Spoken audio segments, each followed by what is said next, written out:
Assalamualaikum warahmatullahi wabarakatuh. Waalaikumsalam warahmatullahi wabarakatuh. Alhamdulillahi rabbil alamin. Salatu wassalamu asrafil anbiya wal mursalin wa ala alihi wa sahbihi ajmain. Amma ba'd. Segala puji bagi Allah, Tuhan seluruh alam, yang telah memberikan kita kenikmatan yang tidak bisa dihitung dengan akal manusia. Salawat serta salam kepada junjungan kita Nabiullah Nabi Muhammad SAW dan para sahabat dan para keluarganya. Semoga kita diberikan syafaat atas beliau. Amin ya rabbal alamin.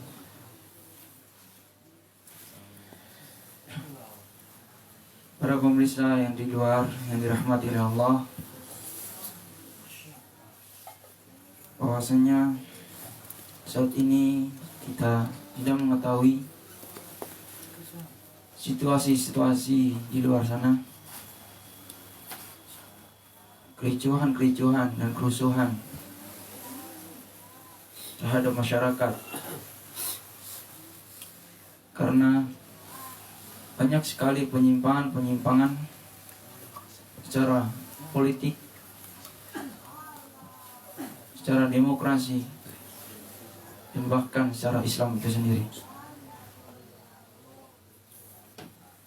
Dan bahkan yang disabdakan oleh Rasulullah SAW 1400 Hijriah yang lalu, semua sudah terjadi. Permasalahan peperangan di Yerusalem, terjadinya 3 pasukan di bumi Syam, dan keringnya sungai Efrat, dan munculnya emas. Dan itu sudah terjadi semuanya. Secara tidak langsung alam sudah menjawab yang disabdakan oleh baginda Nabi Muhammad SAW. Itu semua benar. Dan itu bukanlah ramalan, tetapi itu adalah nubuah. Dan itu menyatakan bahwa Allah itu ada. Allah bukan hanya keyakinan dalam diri seseorang atau hanya kepercayaan saja, tapi Allah itu ada. Allah itu nyata, dan kita sebagai hambanya yang ada di bumi ini.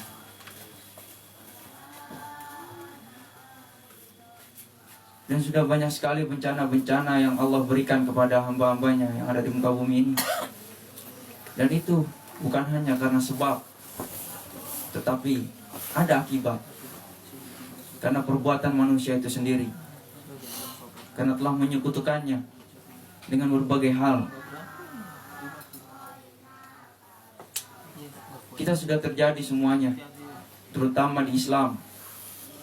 Sebagai seorang yang bersyahadat, seorang yang bersaksi bahwasanya Allah itu adalah Tuhan seluruh alam, tetapi mengaplikasikannya, nyatanya mereka telah menyekutukannya.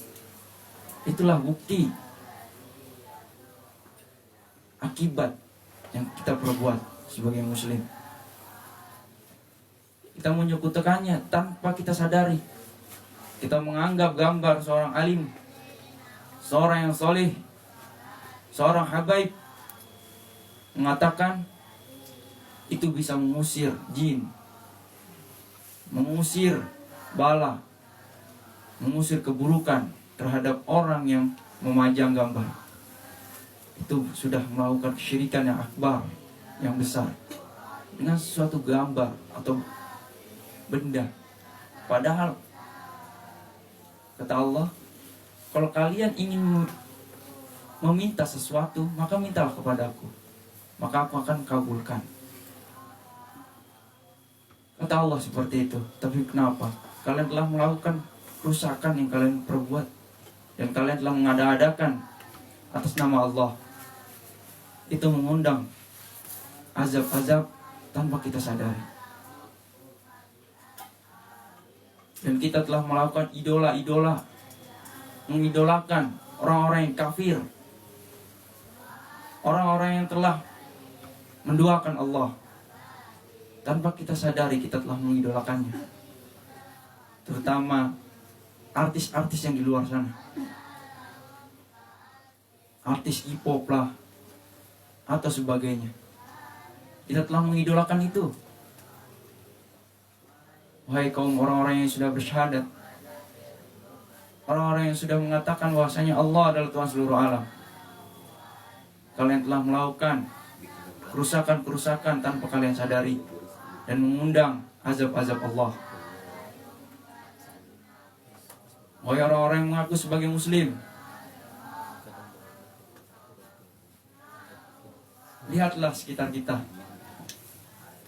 Lihatlah alam ini. Lihatlah rumah kita ini.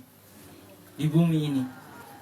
Dari ufuk timur dan barat terjadinya kerusakan-kerusakan yang tanpa kita sadari. Kerusakan di Yerusalem, peperangan tanpa henti sampai saat ini.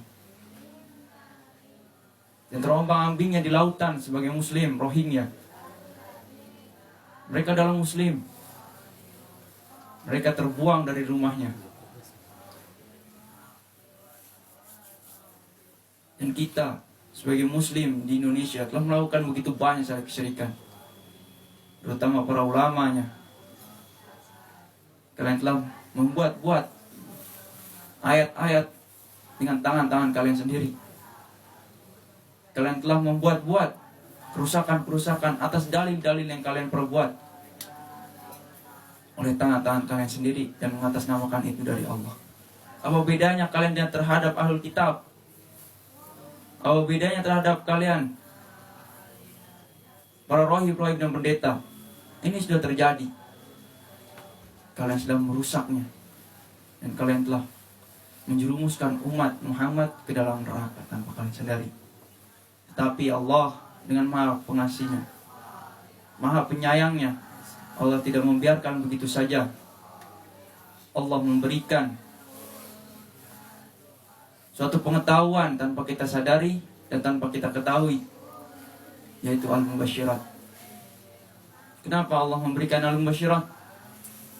Dan apa itu al-mubasyirat?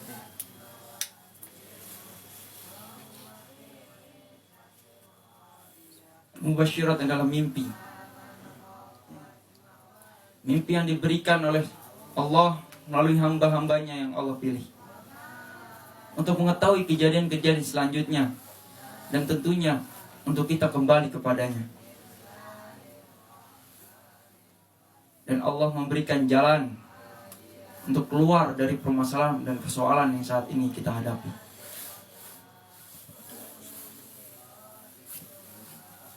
Di sini ada al-mubasyirat atau mimpi Mas Akmal yang berbunyi, dalam mimpinya, saya asal Madura, Jawa Timur, udah 2 kali bermimpi tentang Muhammad Qasim. Yang pertama, saya melihat Muhammad Qasim sedang berada di suatu tempat, dan entah dari mana datangnya ada suara. Suara itu mengatakan, dialah Al-Mahdi, orang yang nantinya akan memimpin dunia ini. Mimpi itu terjadi di sekitar tahun 2017. Dan di tahun 2024, aku juga pernah bermimpi bertemu Muhammad Qasim. Dalam mimpi, aku sedang melakukan wudu. Lalu Muhammad Qasim menyalahkan saya waktu wudu. Dan menarik kaki saya, lalu disiram dari ujung kaki saya, dan mimpi pun berakhir. Takwilnya. Berikut adalah takwil lengkap dari mimpi menurut metode klasik karya Ibnu Sirin. Berdasarkan isi mimpi ini dapat dikategorikan sebagai ru'ya shadiqah. Apa itu ru'ya shadiqah? Adalah mimpi yang benar, yang datang dari Allah. Karena ia terjadi saat Anda sedang beriman tidak disebabkan rasa takut atau keinginan berlebihan serta memiliki pesan rohani. Dan jenis mimpi ini memiliki ru'ya al-jama'i atau ru'ya mutawatirah atau tawatur ru'ya. Karena tema Muhammad Qasim sebagai Mahdi muncul juga dalam banyak mimpi dari orang lain, sehingga ada pola berulang. Ini bukan sekedar hukum mimpi syaitan atau mimpi nafsu. Takwil mimpi pertama tahun 2017. Saya melihat Muhammad Qasim sedang berada di suatu tempat. Entah dari mana datang suara Jalal Mahdi. Menurut kitab Ibnu Sirin, melihat seseorang disebut Al-Mahdi atau pemimpin yang mendapat petunjuk bermakna orang itu akan mendapatkan kedudukan mulia atau tanggung jawab besar dalam agama. Suara gaib yang menyebut Jalal Mahdi bermakna penguat dari Allah, ilham atau bisyarah untuk memperkenalkan hakikat orang itu terhadap orang beriman. Dari Al-Quran, Quran Surat Yunus.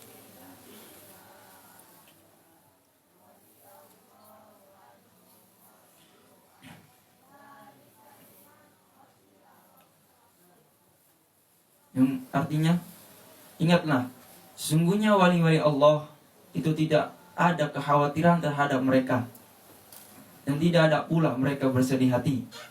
Mereka yang beriman dan selalu bertakwa, bagi mereka berita gembira, al-busyra, dalam kehidupan dunia dan akhirat. Quran Surat Yunus ayat 62-64. Suara gaib termasuk al-busyra fi al-dunya, berita gembira di dunia bagi mukmin.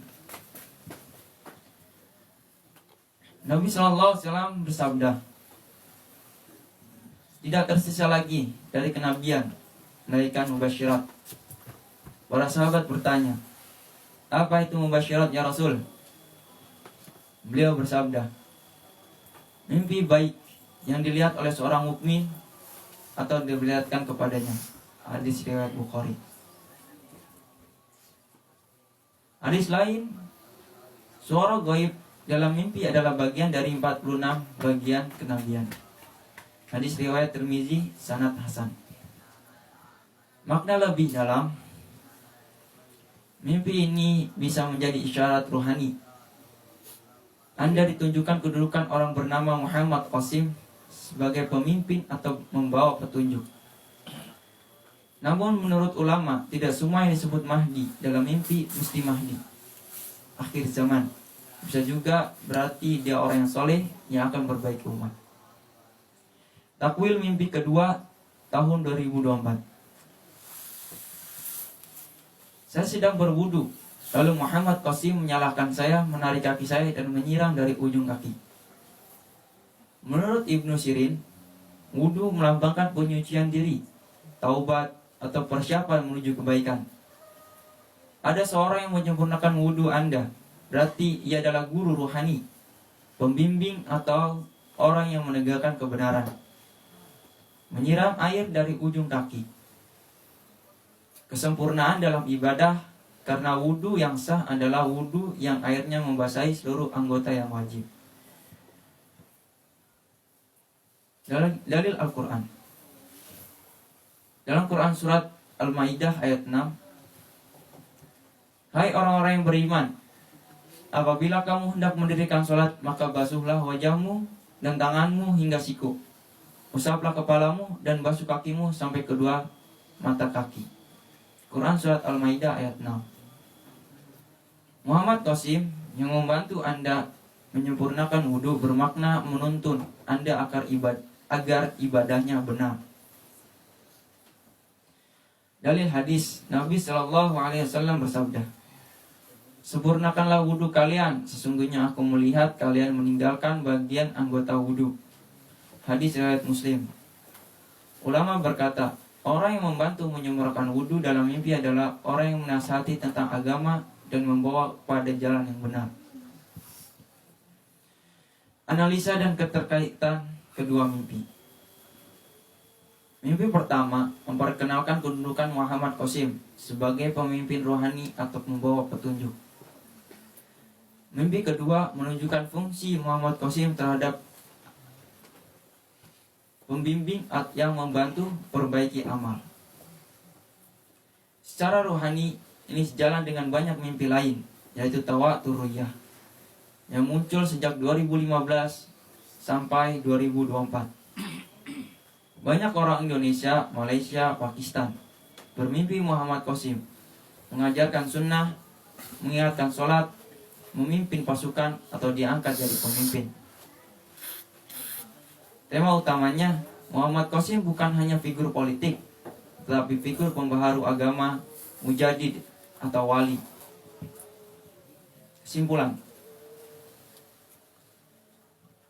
mimpi ini adalah ru'yah shadiqah. Muhammad Qasim dalam mimpi Anda nampak sebagai orang yang soleh yang ditunjuk Allah untuk memimpin atau membimbing. Bantuan Muhammad Qasim dalam menyempurnakan wudhu bermakna yang menjadi jalan perbaikan iman dan ibadah Anda. Penutup dan nasihat ulama. Imam Ibnu Sirin menegaskan, jangan terlalu cepat memvonis seseorang sebagai mahdi hakiki hanya karena mimpi. Tetapi mimpi adalah kabar gembira dan isyarat agar semakin mendekat kepada Allah, memperbaiki iman dan amal. Jadi, mimpi ini adalah isyarat rohani untuk mendekat kepada Allah dan memperhatikan dakwah atau nasihat dari orang yang Anda lihat. Wallahu a'lam. Dalam takwil ini sudah dijelaskan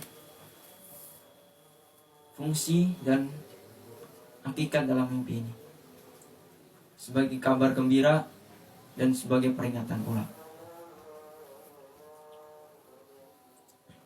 Karena sudah terdengar sayup-sayup, mungkin itu saja yang bisa saya sampaikan. Semoga dapat dipahami. Kurang lebihnya mohon maaf. Assalamualaikum warahmatullahi wabarakatuh. Waalaikumsalam.